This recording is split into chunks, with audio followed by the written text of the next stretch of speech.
Buongiorno a tutti e grazie per essere con noi per questa nuova chiacchierata di nuova pedagogia. Oggi vi presento una persona che per me è molto speciale, che è Mauro Chaillet. Grazie Mauro per essere qui. Grazie a te, ciao Adele, ciao a tutti. Mauro, possiamo dire, vabbè, noi ci siamo conosciuti perché siamo andati alla stessa scuola, possiamo dire questo? Siamo amici di scuola? Diciamo di no. E poi questa scuola che ci ha permesso di conoscerci è stata anche complice di una amicizia animica, perché io e Mauro dividiamo una grande passione che è il teatro evolutivo. Mauro infatti è l'autore di questo testo, Alchimia Celeste, ed è un testo su Shakespeare, di cui lui, secondo me, è uno dei più grandi esperti che c'è in Italia. Lui lo negherà, però per me è così. A me non importa di quello che lui dice, perché per me è così. In quanto lui, appunto, trattando Shakespeare da un punto di vista evolutivo, ha studiato, diciamo, uno Shakespeare che, possiamo dirlo Mauro, è poco rappresentato. Certo. È poco rappresentato, diciamolo, va bene? E allora mi sorge spontanea la prima domanda. Mauro, quale secondo te sarà il ruolo di Shakespeare nel mondo che verrà? Ok. Ovviamente il ruolo di Shakespeare sarà indissolubile dal ruolo che il teatro avrà nell'età dell'acquario. Poi anche lì, insomma, magari un accenno soltanto lo faremo. Diciamo che Shakespeare credo che dovrà essere, nonostante sia già adesso l'autore più studiato, più rappresentato e più citato, dovrà essere conosciuto ad un livello ulteriore, nel senso molto più profondo e molto più, come dire, rispondente a quella che è stata la sua vera missione, perché è vero che come grande autore letterario tutta la sua grandezza gli è stata riconosciuta. Mi viene in mente, come non citare Harold Bloom, che insomma è stato uno dei critici letterari più autorevoli, più osannati, più considerati, no? Un docente di Harvard, che se vi ricordate aveva fatto questo studio monumentale su tutta la letteratura occidentale, si trovava il canone occidentale, e le due colonne fondamentali, e non sarà un caso, erano Dante e Shakespeare dal suo punto di vista. Quindi per dire che veramente, cioè, da questo punto di vista è stato studiato, approfondito e, come dire, si possono riempire delle biblioteche intere, e notare il plurale, biblioteche intere, con tutte, a parte con tutte le sue opere e tutte le edizioni che sono state fatte, ma anche con tutti gli studi che sono stati poi fatti studiando quello che lui ha scritto. Quindi per dire che è conosciuto, ma non da un punto di vista, come dire, di quella che secondo me, poi anche lì prendetelo con le pinze, è la mia visione, è la funzione che è venuto a svolgere quando si è incarnato nell'Inghilterra elisabettiana. E, come dire, credo che dovrà essere riconosciuto non soltanto come un maestro dell'arte letteraria, ma come un maestro tout court, cioè un maestro di saggezza, un membro della gerarchia spirituale, quinto regno di natura per intenderci, quello che il Vangelo chiama il regno delle anime, quello verso cui anche noi ci stiamo incamminando. Tutti i grandi esseri della storia si sono incarnati proprio, come dire, per aiutare visto che sono stati uomini in ere precedenti e hanno già fatto il percorso che noi stiamo affrontando adesso, si sono incarnati per aiutarci in questo viaggio. E Shakespeare è sicuramente, come dire, uno di questi grandi esseri. Allora, senza farla troppo lunga, poi tanto questo aspetto lo approfondiremo, però mi piace ricordare che c'è in Inghilterra una questione che loro definiscono authorship debate, cioè il dibattito per cercare di capire la vera identità dell'autore, perché in effetti è una domanda più che legittima. Tanti si sono chiesti, ma com'è possibile che un umile attore di Stratford abbia scritto questi capolavori assoluti, che sono veramente, come diciamo, una delle vette dell'arte occidentale, in cui al di là della conoscenza, della saggezza esoterica, c'è proprio una conoscenza enciclopedica, ma a 360 gradi, dalla vita di corte alla nautica, dalla botanica, metteteci dentro quello che volete, e Shakespeare ne ha parlato, sembrava veramente che conoscesse tutto quanto. Quindi com'è possibile che un umile attore di Stratford abbia scritto questi capolavori? E quindi diciamo che si sono sbizzarriti a cercare di capire chi potesse essere il vero autore di queste opere. Sono stati fatti i nomi più diversi, cercando, diciamo, fra i notabili dell'Inghilterra elisabettiana, da Edward de Vere, conte di Oxford, Christopher Marlowe, secondo alcuni addirittura la regina Elisabetta, quindi diciamo che le versioni sono state le più svariate. C'è un'ipotesi che mi piace chiamare ipotesi perché ve la presento così, proprio soltanto come un'ipotesi da accogliere e su cui lavorare. Non è che ci dobbiate credere, non è detto che vi risuoni, però secondo me non è così campata in aria, e rifletterci è qualcosa che può essere utile e anche interessante e divertente fare. Secondo questa teoria, sono due, chiamiamoli due gemelli, dietro al nome William Shakespeare, cioè ci sono l'autore e l'attore, sono due persone diverse. Questo perché l'autore era un alto dignitario della corte inglese. Sapete che a quel tempo gli aristocratici non potevano dedicarsi apertamente al teatro, perché questa era vista come una cosa assolutamente inaccettabile, quindi non poteva farlo direttamente. Ha collaborato perché diciamo che nelle altre versioni si pensa che William Shakespeare sia soltanto un nome di penna. Secondo queste invece è realmente esistito William Shakespeare ed era un attore di Stratford, ed è stato quello che, in stretta collaborazione con l'autore, è stato, possiamo dire, il tramite per far sì che questi capolavori arrivassero sulle tavole di un palcoscenico e venissero messe in scena. Quindi hanno lavorato veramente a stretto contatto come due gemelli, possiamo dire. E sapete che i teatri elisabettiani avevano tutti un simbolo, un motto, e nel momento in cui una rappresentazione era in corso, la bandiera con questo simbolo, questo motto, doveva sventolare. Su quella del Globe Theatre, perché insomma il teatro in cui recitava la compagnia di Shakespeare, c'è Ercole che sostiene il mondo sulle spalle, con sotto il motto Totus Mundus Agitis Trionem, cioè tutto il mondo è un palcoscenico. Come dire, non Atlante, ma Ercole che sostiene il mondo sulle spalle. E noi sappiamo, da quello che ci insegna la mitologia, che in una delle 12 fatiche affrontate da Ercole, lui si sostituisce per un momento ad Atlante per permettergli di rifiatare, diciamo così, e sostiene il mondo sulle spalle. E guarda caso, che non è un caso, è la fatica che viene abbinata, perché le 12 fatiche di Ercole sono abbinate ai 12 segni zodiacali. Questa qui è quella del segno dei gemelli, e sicuramente, almeno dal mio punto di vista, non è un caso. Giusto, giusto. Per dirvi che questo alto dignitario della corte inglese era niente meno che Francesco Bacone, Francis Bacon, il Lord Chancellor of England, quindi il grande cancelliere d'Inghilterra.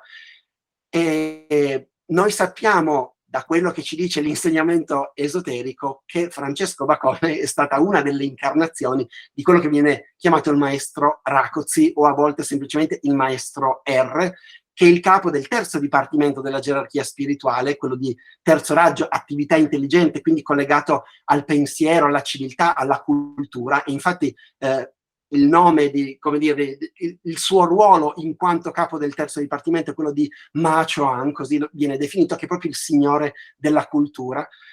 E ci viene sempre detto dal maestro tibetano che il maestro R è il reggente per l'Europa. E questa cosa, come dire, è da prendere con le pinze, come un'ipotesi su cui lavorare.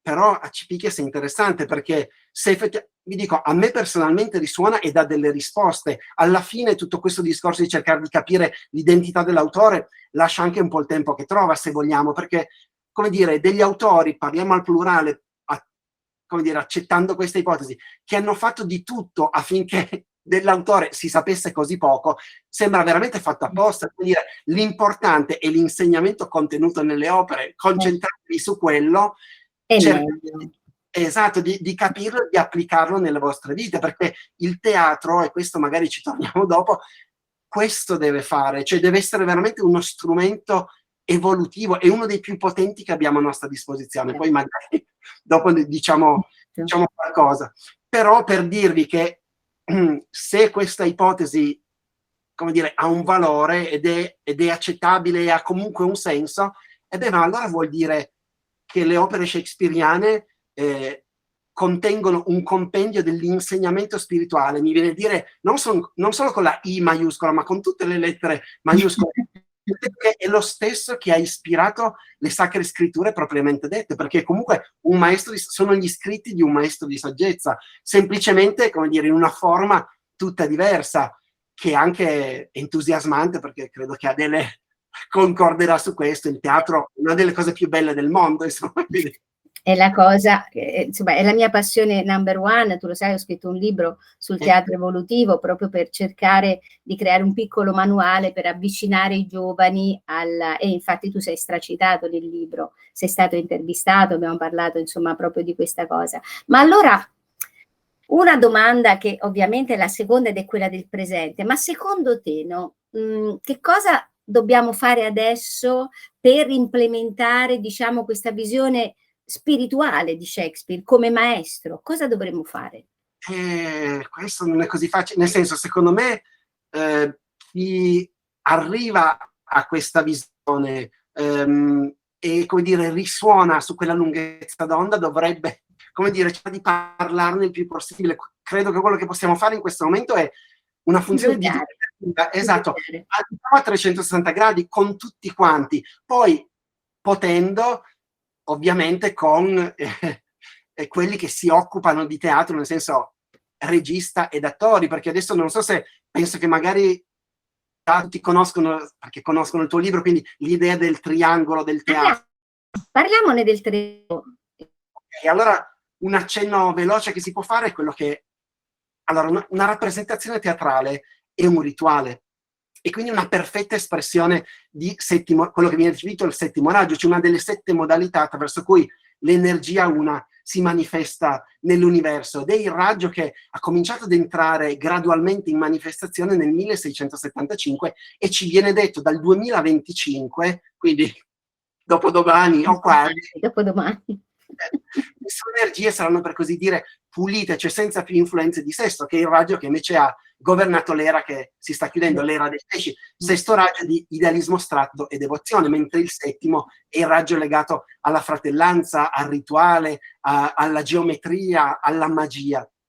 E quindi, come dire, l'età dell'Acquario sarà governata dal settimo raggio, e quindi visto che il teatro è uno strumento in sintonia con le energie, no, dell'era verso cui stiamo andando, è auspicabile che, come dire, che prenda piede, ma che venga sempre di più utilizzato con la precisa consapevolezza di quella che è la sua missione, cioè essere uno strumento per trasmettere le conoscenze sacre ed essere uno strumento evolutivo, in modo da, come dire, il fine poi è sempre quello di ampliare le coscienze e aiutare l'evoluzione umana. Ma sempre il teatro è stato uno strumento per rappresentare le credenze sacre. Pensiamo ai misteri greci, in cui veniva proprio ripercorso e drammatizzato tutto il cammino compiuto dall'anima dell'iniziato, o alle cosiddette morality plays medievali, con la messa in scena della lotta fra vizi e virtù, o quelle che ancora oggi vengono definite le sacre rappresentazioni. Quindi il teatro è sempre stato uno strumento per rappresentare le credenze sacre, e dall'altro, se ci fate caso, quasi sempre le cerimonie sacre hanno un carattere, diciamo, scenografico, fra virgolette, e spettacolare, nel senso migliore del termine, ovviamente. E che cos'è che qualifica un rituale come tale? Il fatto che ci siano colore, luce, suono, il fatto che ci siano una struttura precisa, un ordine, un ritmo, il fatto che tutto sia al suo giusto posto e tutto abbia un significato particolare. Nel teatro c'è colore dato dai costumi degli attori, dalle scenografie, c'è il suono, la musica che accompagna lo spettacolo, la vibrazione anche delle parole pronunciate dagli attori, c'è luce, c'è ordine, perché ogni battuta ha il suo preciso momento per essere pronunciata. Si perderebbe il senso, si creerebbe una gran confusione se fosse detta prima o dopo il suo momento. C'è una struttura precisa all'interno della quale ogni dettaglio contribuisce a trasmettere un particolare significato e un particolare messaggio. Chiaramente il tipo di energie che il teatro in quanto rituale evoca e trasmette dipende dal movente, diciamo, e dal livello di coscienza dell'autore prima di tutto, ma poi di chi lo mette in scena, ed è purtroppo vero che c'è un grosso lavoro da fare, perché al giorno d'oggi non sempre così positivo, diciamo, etico ed educativo. Però la cosa...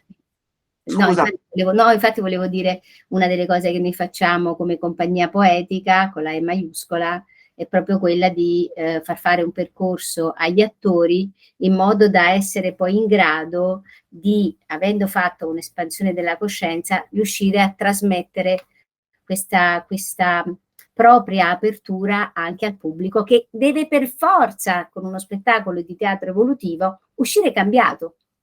altrimenti certo, è fallito lo spettacolo. certo. È proprio Però parlavamo del triangolo. del Quali triangolo. sono i tre apici del triangolo? Ecco, ma per farvi capire vi posso magari fare un esempio. Allora, il rituale che è bellissimo, diciamo della messa cristiana, lo conosciamo tutti, no? Come dire, al vertice superiore del triangolo c'è un grande angelo preposto al rituale, sulla base del triangolo ci sono il sacerdote, cioè l'officiante, e i fedeli presenti. Diciamo che nel triangolo fondamentale dei tre cosiddetti raggi di aspetto, quindi primo, volontà potere, secondo, amore saggezza, terzo, attività intelligente, il secondo vertice è quello legato alla coscienza, e in questo caso è occupato dal sacerdote, quindi si può dire che sia l'unico che abbia coscienza e consapevolezza di quello che succede durante il rituale. I fedeli, possiamo dire, sono lì un po' soltanto per prendere. Il compito dell'officiante è proprio quello di mettere in comunicazione i fedeli con le energie divine emanate dall'angelo. Il suo gesto di benedizione alla fine della messa è proprio quello che permette di riversare queste energie sulle persone presenti, alle quali poi ovviamente spetta il compito di portare questa benedizione a tutti coloro con cui entreranno in contatto. Ma se, come abbiamo detto, anche il teatro è un rituale, allora anche il teatro deve dare vita ad una forma geometrica. Si parte chiaramente sempre dal triangolo, che è la più semplice, poi man mano che la coscienza si amplierà, diciamo che la si potrà rendere più elaborata, si potranno creare altre figure. Tra l'altro è interessante ricordare che i teatri elisabettiani, nel senso proprio degli edifici fisici, davano un grandissimo contributo in questo senso, perché erano tutti costruiti seguendo le leggi dell'armonica, il che significa su precise figure e proporzioni geometriche. Lo studio delle piante, delle sezioni, delle cosiddette playhouses elisabettiane è veramente una cosa entusiasmante, solo che è un discorso lungo, ovviamente lo chiudiamo qui, non lo possiamo fare adesso. Ma, come dire, il grande triangolo che sempre il teatro crea è costituito dall'autore al primo vertice, quindi dal testo, da chi lo mette in scena, in particolare regista ed attori, e dagli spettatori.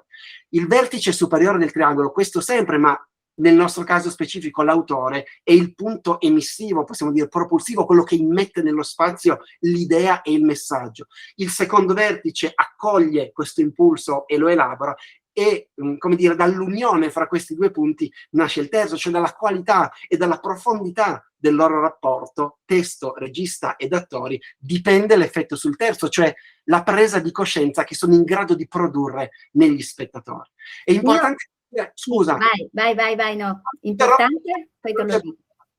No, era per dire che è importante capire che se manca uno dei tre vertici non c'è vero teatro, e se mancano il testo, la messa in scena, è più evidente che non c'è, ma anche l'attenzione cosciente degli spettatori non può mancare, altrimenti la potenza di questo strumento straordinario per, diciamo, raffinare ed elevare l'umanità è notevolmente indebolita. E sottolineiamo che attenzione cosciente non significa semplice presenza fisica, vuol dire esserci veramente. Se noi non facciamo questa cosa, che è la nostra funzione di spettatori, non c'è vero teatro. Quindi abbiamo anche una bella responsabilità, ed è una cosa super stimolante, come dire, c'è la nostra parte da fare, e quindi secondo me è una cosa straordinaria anche per questo il teatro. Quindi, no, scusa. Sì. No, è che si evince dalla passione con la quale parli di questo argomento, che è presente nella tua vita da molto tempo. Sì. Ma allora, parliamo della terza domanda, che è quella del passato. Mauro, sì, quando ti sei accorto che eri un emissario di Shakespeare? Ci arrivo. Fatemi, scusate, solo dire questa cosa per concludere il pensiero, ma per dire che nel triangolo del teatro il vertice legato alla coscienza è quello di regista ed attori, quindi sono loro gli officianti del rito teatrale, e il loro compito è proprio quello di essere, diciamo, dei tramiti, far passare l'insegnamento spirituale contenuto e velato nel testo agli spettatori. Quindi quello che devono offrire non è, come ahimè nella stragrande maggioranza dei casi al giorno d'oggi succede, quello che devono offrire non è lo sfoggio della loro personalità, diciamo così, no? degli spettacoli ad effetto, fatti per colpire, delle cose strane fatte per far parlare di sé. Devono essere semplicemente lo strumento per far arrivare il messaggio dell'autore agli spettatori. Nel momento in cui non fanno questo, non svolgono appieno la loro funzione, e per forza di cose il rituale zoppica. E il problema è che, come dire, per dare vita a una rappresentazione che sia fedele allo spirito del testo, riesca ad incarnare, no, e trasmettere a fondo il vero messaggio dell'autore, coloro che lo mettono in scena dovrebbero essere nella scala evolutiva, se non sullo stesso livello di coscienza, su uno, diciamo, almeno che è vicino. E invece quando si ha a che fare con questi grandi esteri succede spessissimo, perché ovviamente è molto più semplice, che invece di fare lo sforzo per elevarsi al loro livello, o diciamo meglio, per avvicinarcisi un pochino, si finisce per tirarli giù al proprio. Quante volte succede, ma alzi la mano chi non ha mai visto, adesso che ne so, la butto lì, un Romeo e Giulietta fatto come se fosse una pubblicità di Calvin Klein, cioè, nel senso che sono robe che si vedono spessissimo, ma cioè, è triste che sia così, perché così facendo si finisce per non essere fedeli nei confronti dell'autore, quindi del messaggio, primo vertice, e non utili nei confronti del terzo, cioè il Chiaro. pubblico. Scusate. No, niente, hai fatto benissimo a concludere, scusami se ti ho interrotto, però adesso che mi hai parlato di Romeo e Giulietta mi è capitato di andare a vedere uno spettacolo a Roma, al Teatro Eliseo, di Romeo e Giulietta, con la mia classe di ragazzi che facevano teatro, e io dopo il primo tempo sono uscita. Sì. Io ho detto guardatelo, perché comunque guardatelo, però io non riesco a sopportare questo, cioè secondo me chiunque sia Shakespeare si sta rivoltando nella tomba, perché era una cosa inguardabile, ma non voglio parlare di questo. No, invece torniamo alla terza domanda. Capisco benissimo. Comunque. No, la terza domanda è come io sono entrato in contatto con Shakespeare. Sì, raccontaci, perché neanche io lo so. Come ti sei svegliato una mattina e hai detto, oddio, sto canalizzando Shakespeare? Non lo so. Diciamo che è difficile, nel senso che poi io non so se capiti anche a voi, a me succede che è come se i ricordi non fossero importanti nei dettagli, ma solo nell'essenza. Quindi mi capita che a volte è come se si sfumassero un po', nel senso che tutto quello che io ho vissuto è servito a fare di me la coscienza evolvente che sono oggi. Quello che ho vissuto nel dettaglio a volte si sfuma, quindi come dire, non ho magari dei ricordi così nitidi come altre persone hanno. In riferimento a Shakespeare, certo che posso raccontarvi qualcosina, questo sì. Diciamo che è stata una cosa proprio graduale, come se un po' per volta, ma fino a quando ero un bambino, come se, non lo so se vi capita, ma ci sono quei periodi storici, quelle figure che sono anche lì collegate a delle nazioni, dei periodi, che solo a sentirle nominare è come avvertire un campanello d'argento, vi viene da dire, come se veramente ci fosse un legame che chissà, come dire, secondo me la reincarnazione è una legge di natura, è un fatto ed è un modo per spiegare queste cose, perché sapete che secondo l'astrologia esoterica poi fino ai 21 anni si ripassano le vite precedenti, quindi se prima dei 21 anni ci sono questi richiami, no, queste cose, molto probabilmente sono dovute al fatto che uno ci è vissuto, chi lo sa. Vi dico, a me ci sono soltanto due che fanno risuonare questi campanelli d'argento, uno è l'Atene di Pericle e l'altra è la Londra elisabettiana, quindi diciamo che ce l'avevo dentro ed è come se un po' per volta, ma come vi dicevo proprio da bambino, si è svelato. Esatto, è stato come un riconoscimento graduale. Poi posso dirvi, poi arrivando ad essere adolescente, allora io ho fatto il liceo scientifico, vi potete immaginare in letteratura inglese, come dire, si affrontano alcune scene di alcune opere, non è che si approfondisca più di tanto. E io mi ricordo che andavo nella biblioteca di istituto per andarmi a prendere il testo così da poterlo leggere integralmente e in lingua originale. E non lo so, mi veniva veramente facilissimo imparare a memoria degli estratti, anche lunghi a volte, soprattutto in lingua originale. Adesso non so se perché io, che ne so, li avevo sentiti al Globe allora, non lo so, però è un dato di fatto che mi veniva facile. E poi adesso magari vi farà sorridere, ma per me è proprio una gioia, è una musica per le mie orecchie, perché sapete che si dice che Shakespeare ed è una cosa, come dire, che per noi che non siamo inglesi è già comunque un gran vantaggio, è uno degli degli autori che perde di meno in traduzione. Però comunque la musicalità e la bellezza del verso originale sono ancora un altro pianeta, questo è un dato di fatto. Quindi, come dire, per me recitarmelo anche solo per conto mio in lingua originale è proprio un nutrimento di bellezza, per cui, come dicevo, vi farò sorridere, ma a me capita, mentre faccio la doccia, mentre guido, mentre lavo i piatti, di recitarmi dei brani shakespeariani, è così. E quindi Comunque capita anche a me, quindi voglio dire, allora siamo matti in due. è stato felicissimo di scoprire questa cosa. Allora, io, la nostra intervista è finita, noi abbiamo sempre poco tempo, però voglio approfittare di questo momento per svelare al nostro pubblico che il prossimo anno, nel 2023, farai ben 5 incontri su Shakespeare. Vuoi parlarci un attimino per anticipare le cose di cui ti piacerebbe trattare nel corso? Sì, vi dico, prima Adele citava il libro che ho scritto un po' di anni fa, diciamo che la base, eccolo lì, Edizioni Synthesis, mi raccomando, richiedetelo. si intitola Alchimia Celeste, ovviamente è un'espressione shakespeariana, non poteva che essere così, è tratta dal sonetto numero 33. Allora, sono 5 perché l'idea era questa di fare un incontro introduttivo in generale, come già abbiamo, no, su Shakespeare, sul senso del teatro, tutta una cosa così, diciamo proprio per introdurre l'argomento dell'esoterismo shakespeariano, che lo diciamo prima, in Inghilterra forse è già un po' più conosciuto, in Italia se ne sa poco o nulla, quindi c'è bisogno di un'introduzione. E poi l'idea sarebbe quella di, negli incontri successivi, di focalizzarsi su alcune delle opere, perché ovviamente non è che possiamo farle tutte, però su alcune delle più significative ne ho scelte anche alcune, diciamo, di quelle meno note, che secondo me è anche una cosa bella per far conoscere, perché a volte quelle che sono, diciamo così, considerate minori non lo sono affatto, sono semplicemente messe in scena Meno.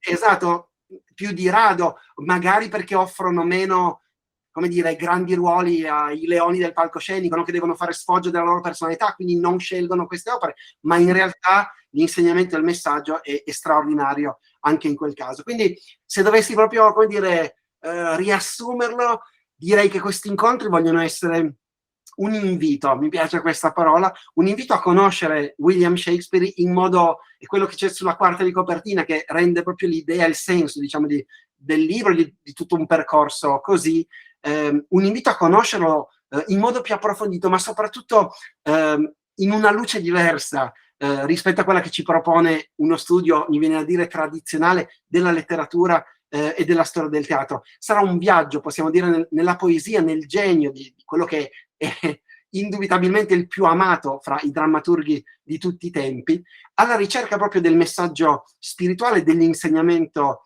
esoterico e profondo che ci ha trasmesso attraverso i suoi capolavori. Beh, come tu sai, tu appunto adesso fai parte come docente, visto che sei stato invitato e farai questo corso per la Libera Università di Nuova Pedagogia, dove noi abbiamo solo insegnanti divergenti. Bellissimo. Quindi non poteva esserci Non nessun... lo sapevo, ma mi sento a mio agio. Grazie.